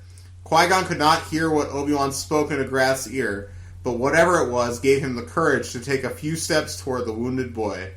Grath put his hand over Flip's and bent close to his face, speaking quietly. Although Flip could not respond, the look in his eyes said that all was forgiven. Grath and the younger boy touched their antennae together briefly. Then Flip's antennae drooped across his face, and his body went still. Flip was gone. "No!" Trey sobbed. She leaned over Flip's body, laying her head on his chest. "No," she said. She whispered, "Not you." Grath put a comforting hand on Trey's back. "It's not your fault, Trey," he said softly. "Flip was his own person and made his own choices. We were all doing what we thought needed to be done." Trey looked up at Grath gratefully, her large eyes full of tears. Then she dropped her head. "But our way was not the right one," she said. I do not think so either," Grath said. But now we are on another path. The path to peace."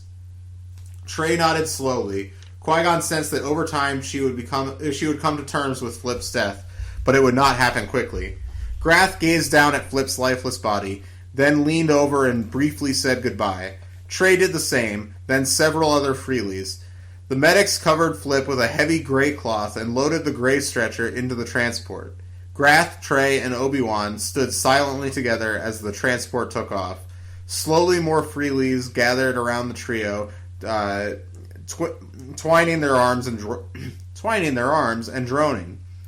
The sound was soft at first, then grew louder and more intense.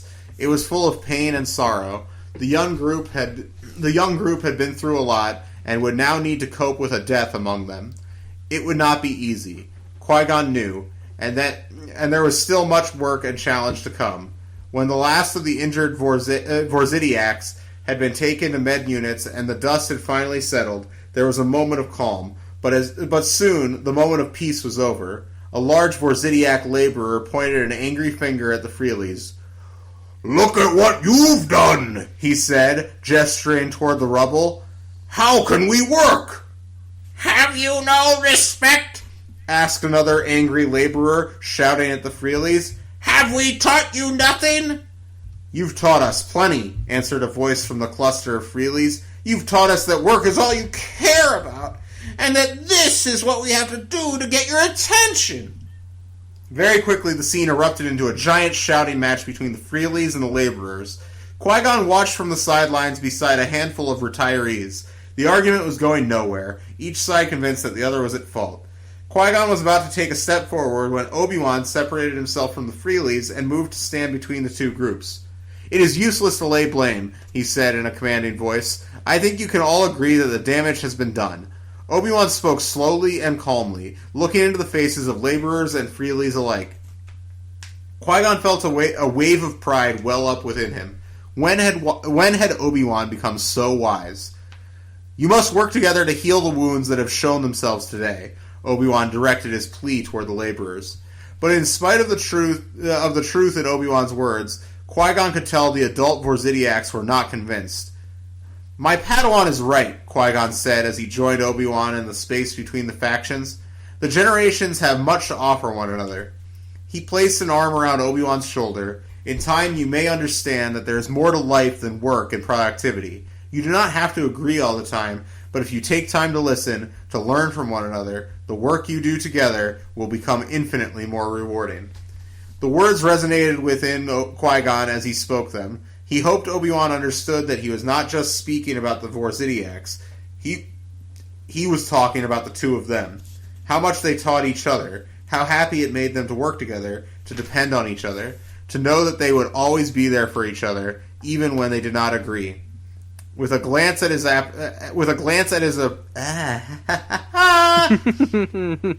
Parche? Yes.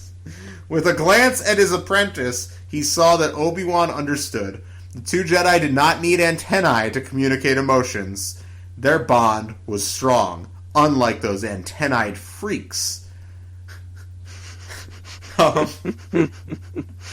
Anyway, Qui-Gon's words reached some of the Vorzidiacs too, but many remained unconvinced.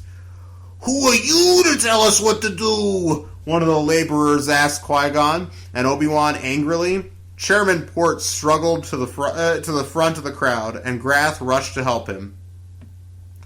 "You are right," Port said to the angry Vorzidiac. "The Jedi are not the ones who should solve our problems. Together we have created this disaster."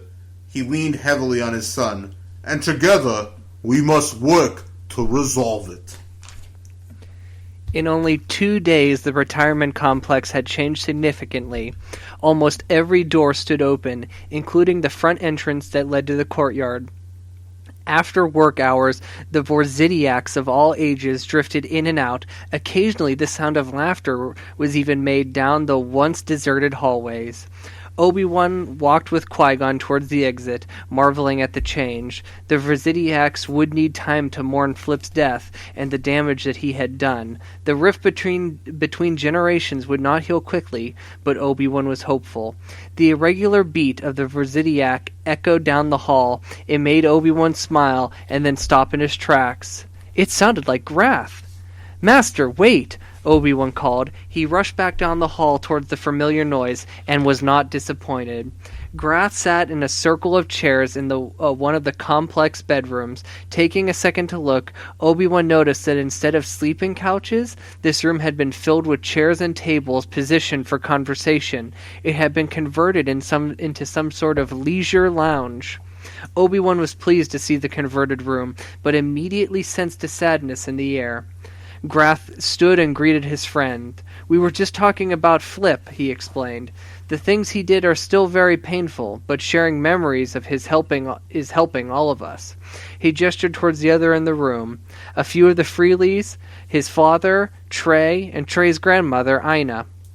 They all waved their antennae at Obi-Wan in greeting. Grath turned back to Obi-Wan. "You're not leaving yet, are you?" Obi-Wan was glad when Qui-Gon came into the room behind him and interrupted Grath's question. They were, in fact, on their way back to Coruscant. "Chairman Port," Qui-Gon's voice was warm and deep. He crossed the small room in 2 steps and held out his hand to the chairman. "You're away from your office. Don't you have work to do?" Qui-Gon's eyes were alight with amusement. Chairman Port took Qui-Gon's hand, but did not return his smile. "You have shown us that there is more important work to do," he said humbly. "We are grateful." We were on our way to thank you, Grath said, but we stopped to talk to Aina, and we're sharing some of our memories of Flip. We know that. You told us that already. I guess you're telling Qui-Gon because Qui-Gon wasn't in the room. That's how real life works. Yes. Anyway. Obi-Wan smiled slightly. The generations of Residiacs were finally spending time together, sharing emotions, and in the spite of pain caused by Flip's death, they seemed to be enjoying it. We wish to thank you, Chairman Port said formally, for assisting us in our relations with Vorzid 5, and... Chairman Port struggled to find the words. His flailing antennae touched the top of his son's head, tousling his hair. And in our relationships here on Vorzid 4... Qui-Gon nodded, accepting the thanks.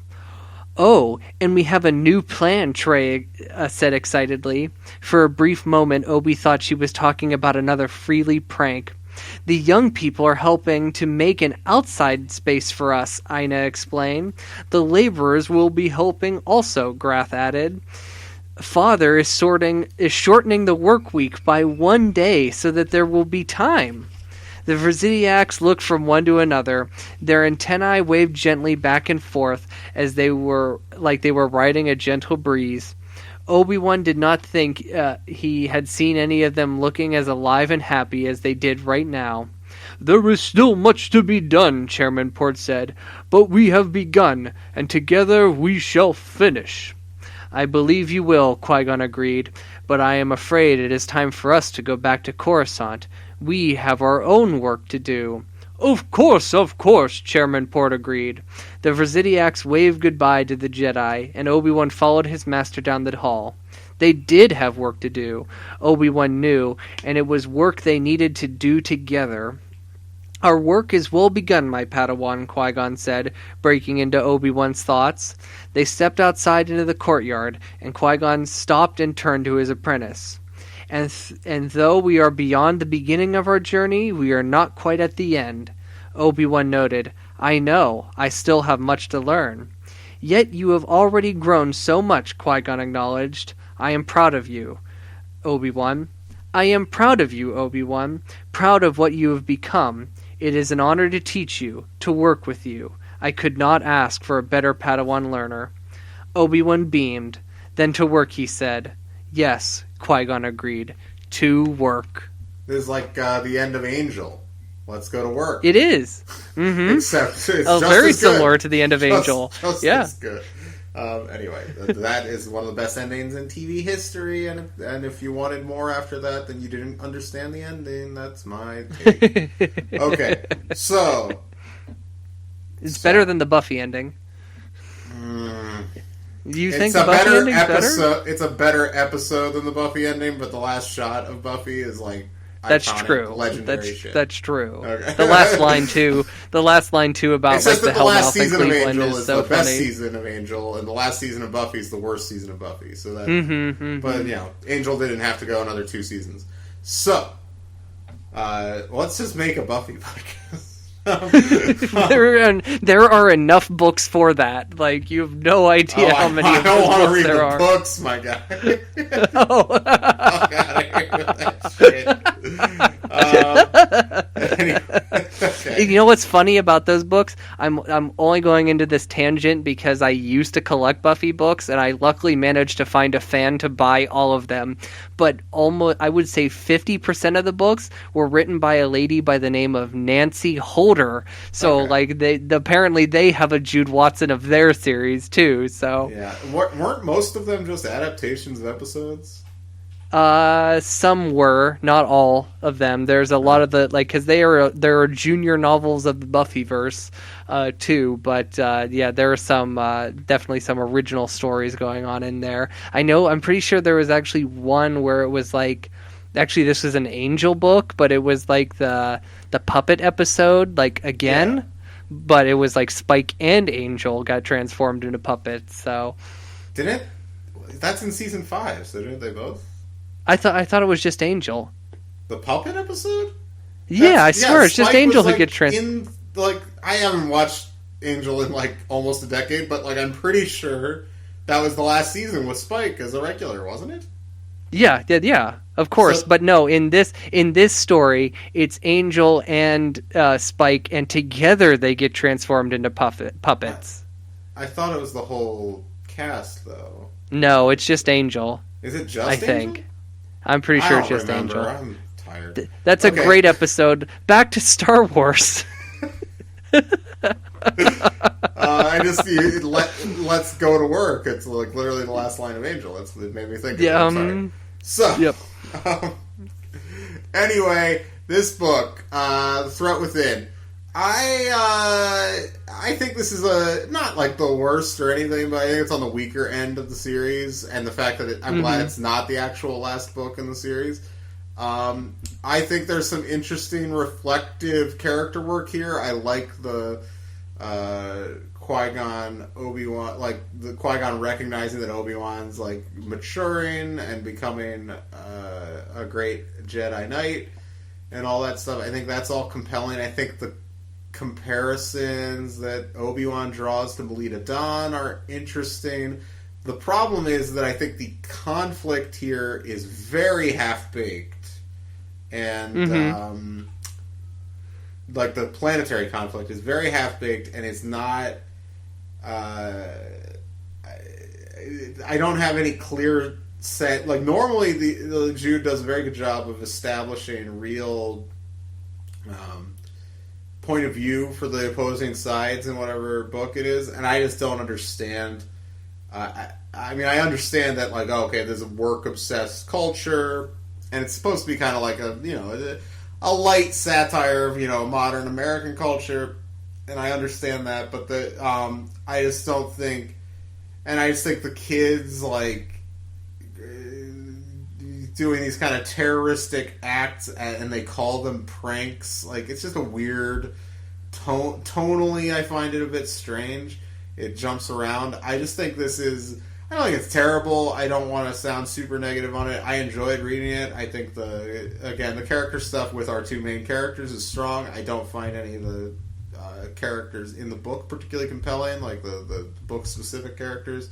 I think if this was actually the last book. Which obviously I feel like that last bit is there just so if somebody doesn't read the special editions that it feels like an ending. But if this was the last book, this would be a bit of a whimper for the series to go out on. But it's not the last book, so who cares? I'm not going to fault it that much on that score. But I think it is one of the weaker Jedi Apprentice books. I'm going to give it 6 midichlorians. Ooh. And I'm going to flavor it with little... how about Siri? We haven't heard from her in a long time, although she gets a mention. All right. She gets a mention in this book, but I'll flavor it with Siri. All right. Well, then I pretty much I feel a lot of the same. I like the reflective stuff probably the most. I think that's the most successful stuff in this book. I think some of the names in this book are funny. Not that they are like over the top, but they're kind of simple. We have Chairman Port. We have Tray, which just makes me think of like a tray, like a metal tray. Yeah, it's not Flip. spelled with an E, it's with an A. Yeah, and we have Flip, and Grath. So not like Nania. I guess Nania and Grath are the like the two longest names in terms of the Vorzidians, for Vorzididacs. But they're that's Vorzidiacs! The They're Vorzidiacs. Zidiacs on the floor. And they're working like they never worked before. Now they're dancing like they never danced before, for sure. Like, yes. If they dance for the first time, it'll be like they never danced before. Because it'll be true. It will be true. So I'm going to. I'm not going to be as harsh on this book. I don't think this is one of the worst books in the series. We'll get into that in the wrap-up episode, of course, which ones are the worst.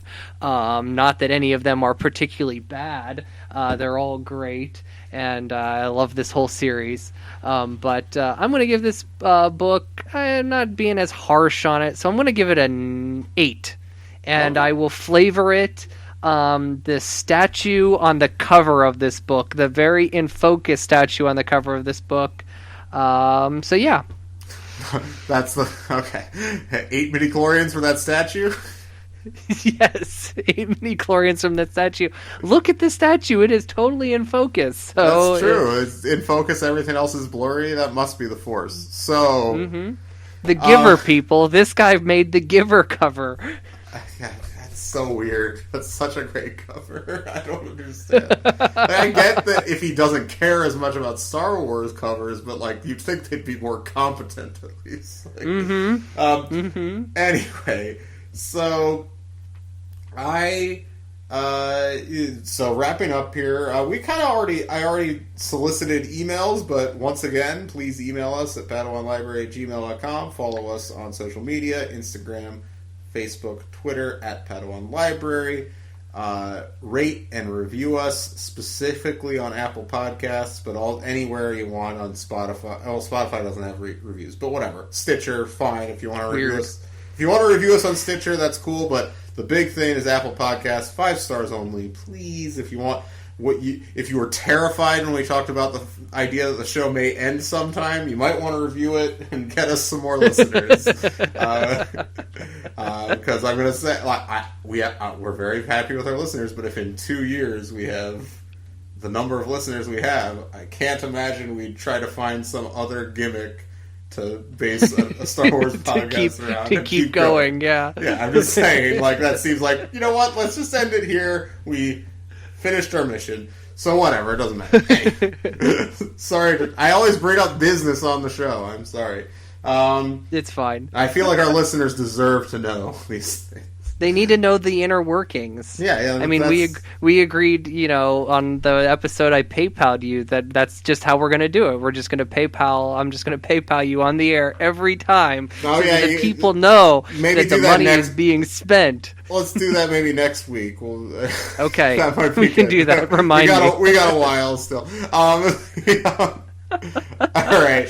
So that's it would be so funny if we forgot once, there'd be a whole month where we didn't do it, and somebody messaged us to be like, "Hey guys, are you paid up? Are you guys square?" Well, I think they would know if we weren't because our feed would go down. Check our YouTube out too. I put those up. Subscribe to that. Yeah. Subscribe to that. Occasionally we have little videos. We haven't done one in a while, but yeah. So do all that. And I think that's basically it. That's it. So next week we'll be reviewing Jedi Apprentice number 1. Special edition number 1. Special edition number 1. Sorry about that. Deception. Then this book...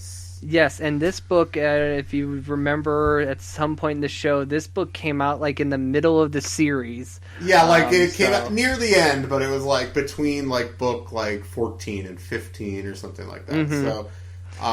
we'll talk about that more next week, and I'm very excited about this. This is the longest Jedi Apprentice book. Not the longest book we've covered, thanks Acker and Blacker, but this is the longest Jedi Apprentice book, so I'm looking forward to it. That'll be a bit of a supersized episode next week, probably. So, yeah. Anyway, let's all right. Wrap it up. Until the books are due back.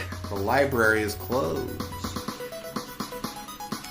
Padawan Library is hosted and produced by Tim May and Levi Peretic.